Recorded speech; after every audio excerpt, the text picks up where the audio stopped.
encenações, teatro, etc., coisa e tal, para desviar a atenção da população. Uma forma de alienar o cidadão para o que o Estado estava deixando de fazer, uma maneira de manipular. E para isso, então, depois de nós traçarmos esse paralelo, eu gostaria de fazer algumas definições com vocês. Não vou entrar em mérito da questão, não quero aprofundar, mas brevemente, para a gente possa entender o meu raciocínio. Capitalismo. Fácil, simples. Nós vamos pegar toda a população que existe no mundo e vamos dividir em dois grupos. Um grande grupo e um grupo menor. O grupo menor nós chamamos que são os donos dos meios de produção. Aqueles que conseguem, de alguma maneira, dar a condição para produzir alguma coisa. E o resto da galera, que é a grande maioria, são os operários.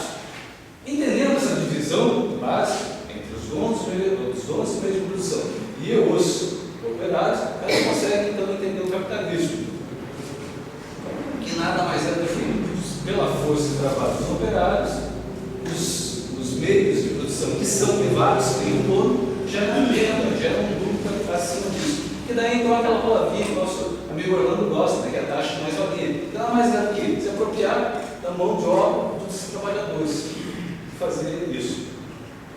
É importante a gente entender também, e não quero me aprofundar, mas a respeito da divisão do trabalho, para que a gente possa entender a educação como ela está montada hoje.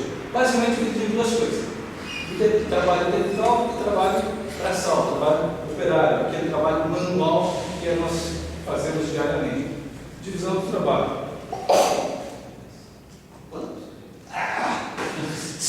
Amém, né? Não dá, né? Mais uma reflexão, então, eu vou ficar pensando, mais uma reflexão. Se a grande maioria são os operários, se a grande maioria das pessoas são quem trabalha, então o sistema está dessa maneira. O que está acontecendo? O que faz com que isso aconteça? Daí entra isso, ideologias e o Estado. O Estado passa a ser um braço do capital e as suas ideologias são pregadas através do Estado. E então, a justiça, como nós vimos recentemente aqui, operando através do capital, do capitalismo, a polícia, as forças armadas, e hoje, né, base, a escola, todas voltadas para beneficiar o capital, todas beneficiadas para a fazenda. O capitalismo vive em crise permanente e todos nós sabemos que ele é destrutivo e destrói a si mesmo. É interessante a gente pensar e analisar aquilo que a gente viu através do Império Romano e o Império de Capital.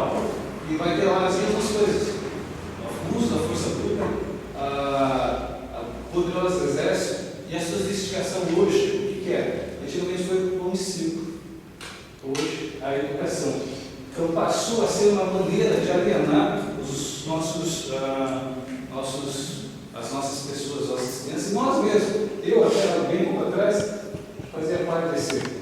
Por estar em crise permanente, o capitalismo, ele por si só, é destrutivo e vive em crise permanente.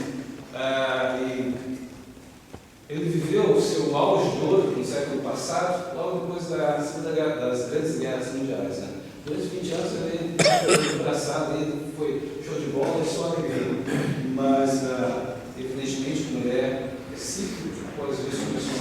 E no final dos anos 60, começa a década de 70, uma nova crise começou a ser conjuntural.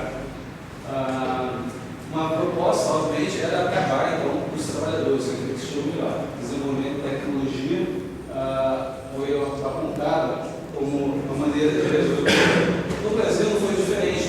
Ainda sob o reflexo da crise de 70, dos anos 80, aquela burguesia que implantou a contra-revolução e fez o Brasil, o país, sofrer sob a ditadura militar durante anos, foi a mesma burguesia que começou a freitar, né? Naquela época, ela começou a namorar com a liberdade, com a democracia. Precisamos fazer diferente. Mas por quê? Porque eles reduziram seus lucros, com isso começou então a pensar, a olhar com outros olhos, desejando ter a democracia para poder então abocanhar algumas coisas, tipo educação, que era um benefício para a população.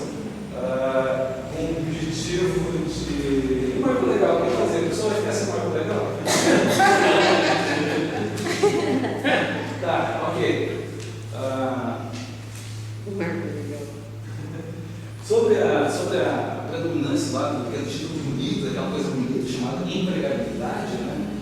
O povo esqueceu tudo do resto, né? Não interessa mais o que é, não. Voltado sobre o